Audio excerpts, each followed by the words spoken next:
Good morning. Well, we had about 3/10 of an inch of rain between all day yesterday, last night. So it's a little muddy, a little wet, but it's not horrible, terrible. There's a pretty good chance for rain tomorrow. We'll see what we get out of that one. And then hopefully things dry up and we can get in the fields. But today's agenda is to put in a driveway. So I spent the morning doing some paperwork stuff, and I got to send this box. It's got samples from my seed treating stuff to get analyzed so that we can make sure we're doing a good job. So anyway, I'm gonna take the backhoe down, and we got to dig a little bit where my tube is gonna go for the driveway, and then we're gonna start moving some stone. I've already got some stone piled down there. Can you see? No, you can't see, but it's down there.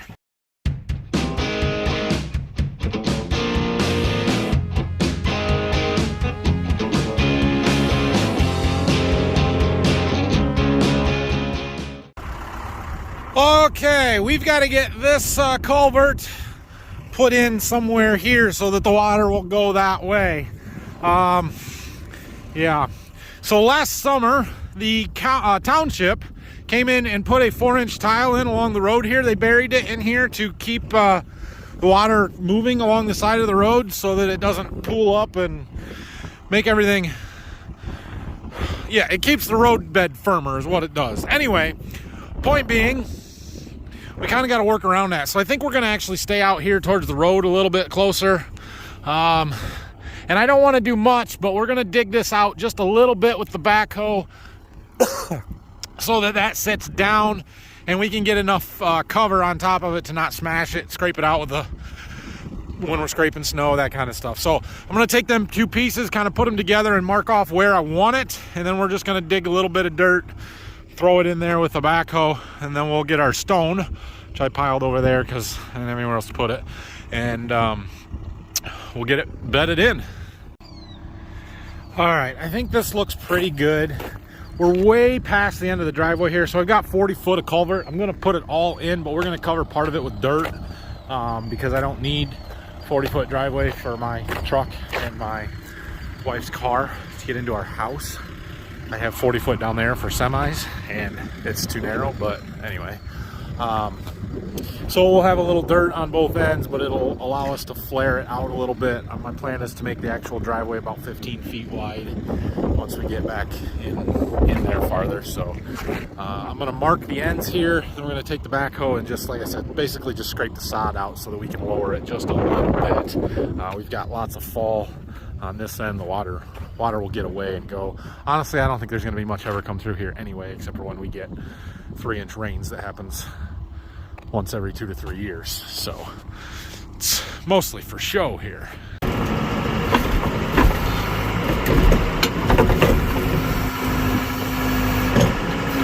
It's a two-hand job.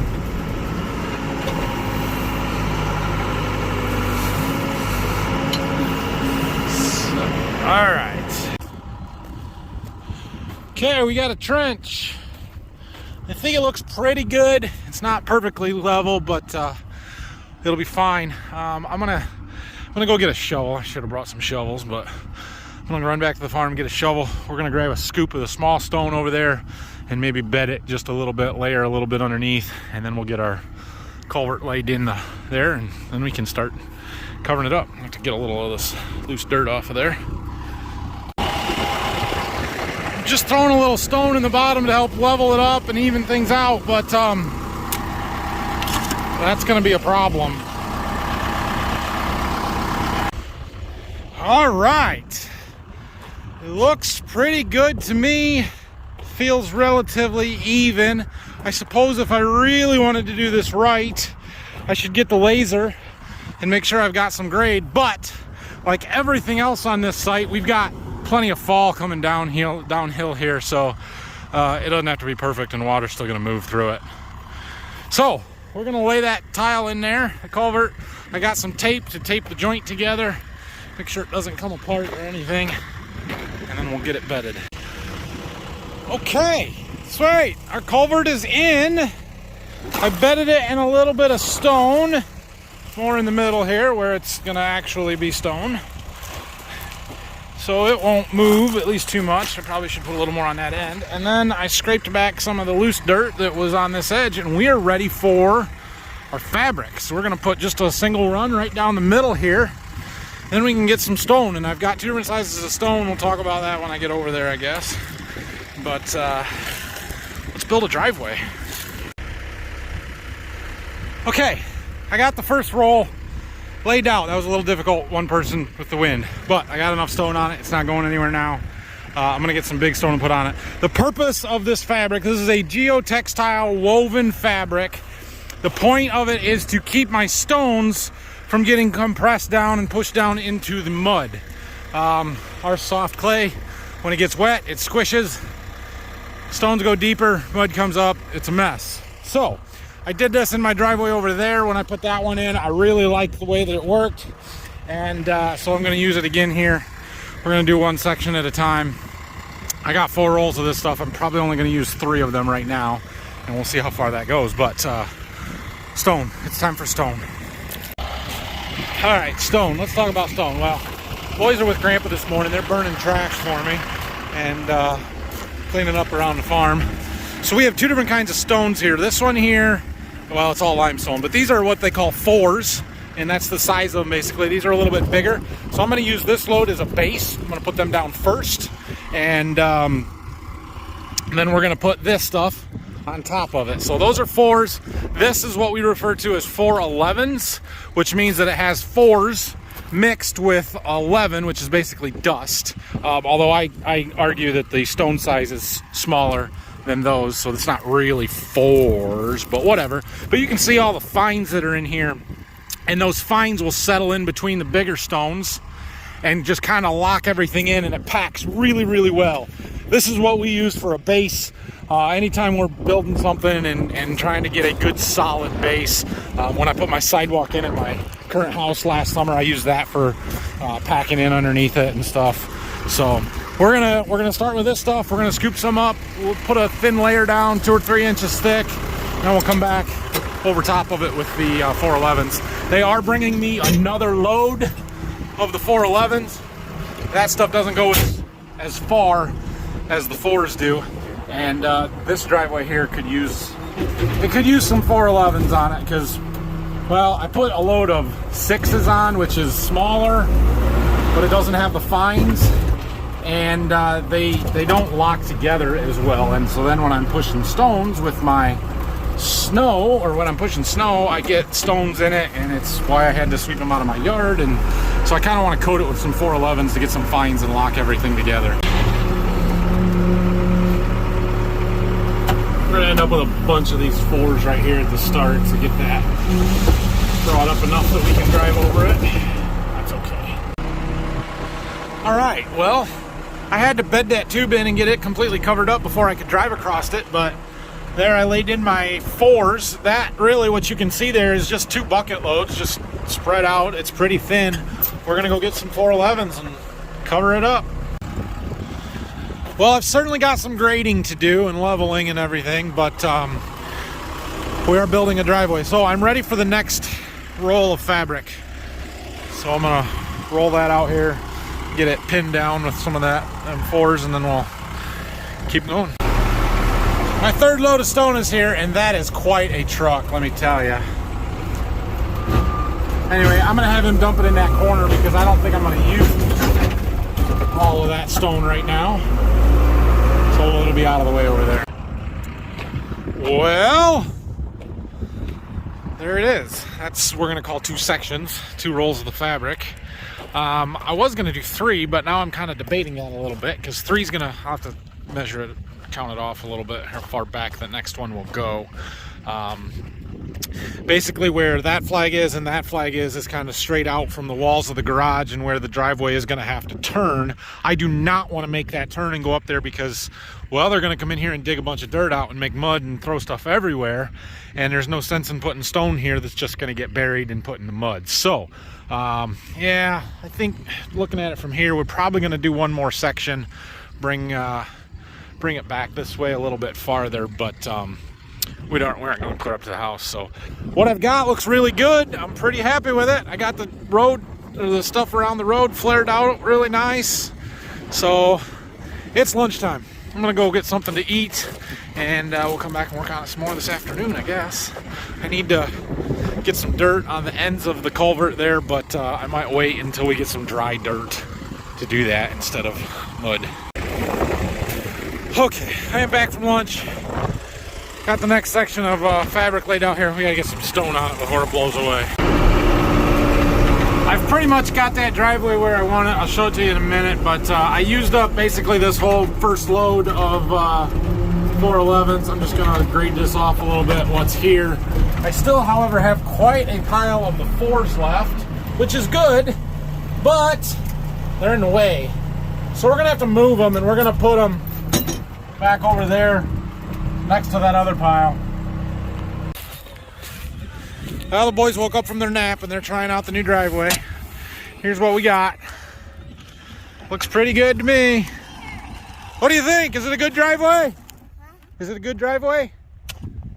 Go across the road? No, don't go across the road. Ay, ay, ay.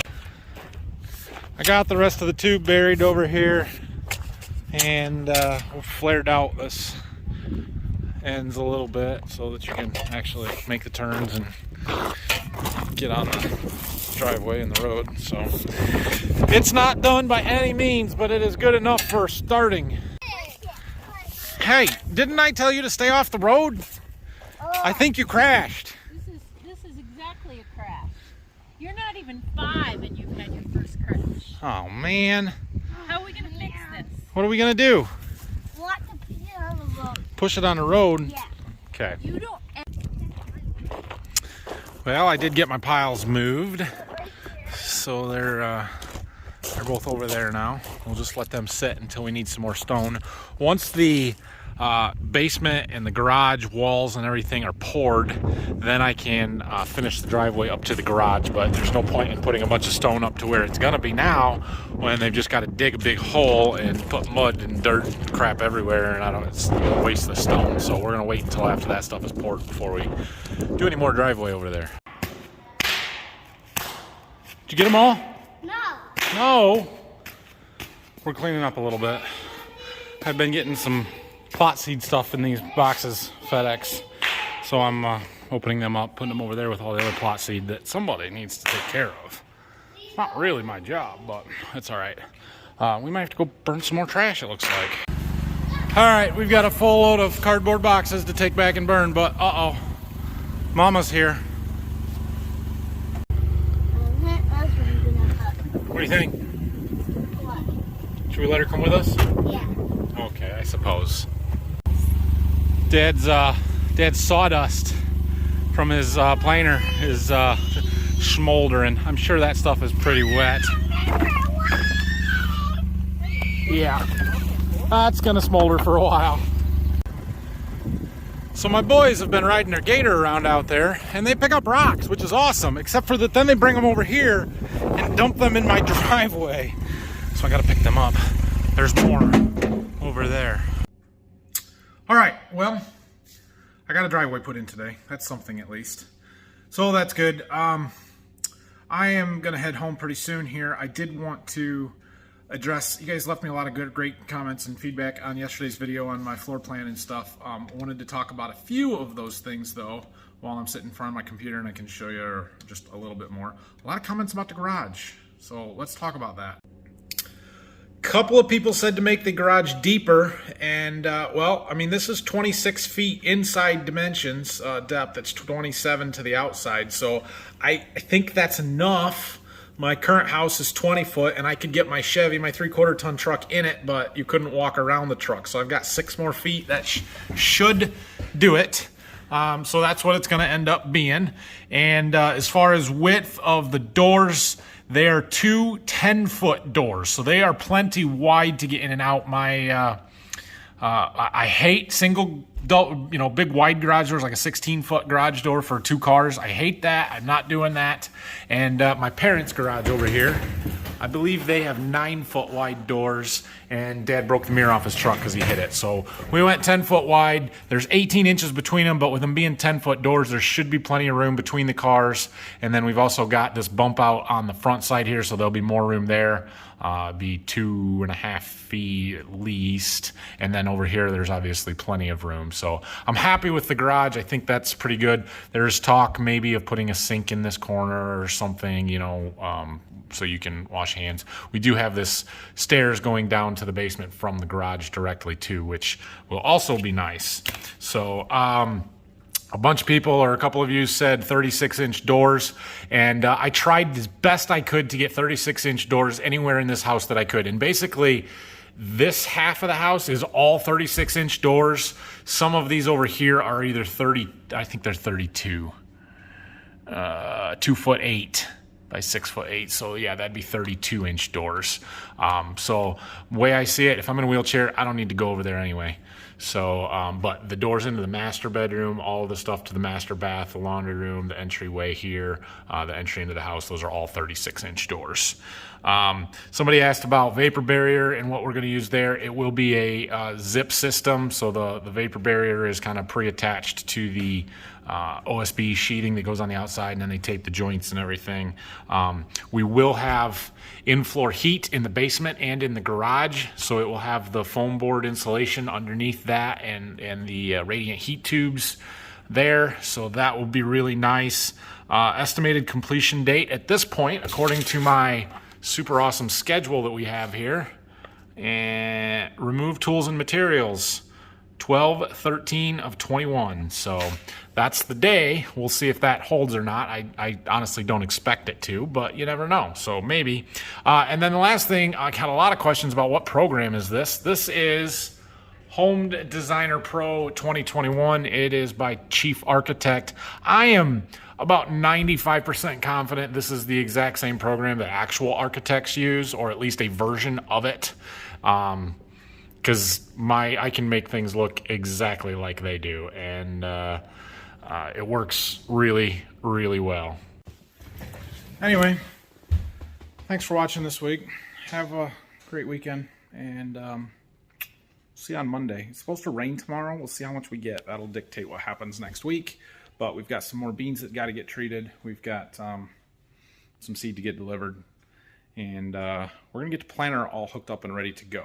The planter's ready to go, but we got to get that tank hooked up. We got a few things that need to happen before we can actually go to the field. So we're going to make that happen. And hopefully we'll get our 8430 back as well and get the bean planter hooked up. But we'll see. Anyway, questions, comments, leave them down below.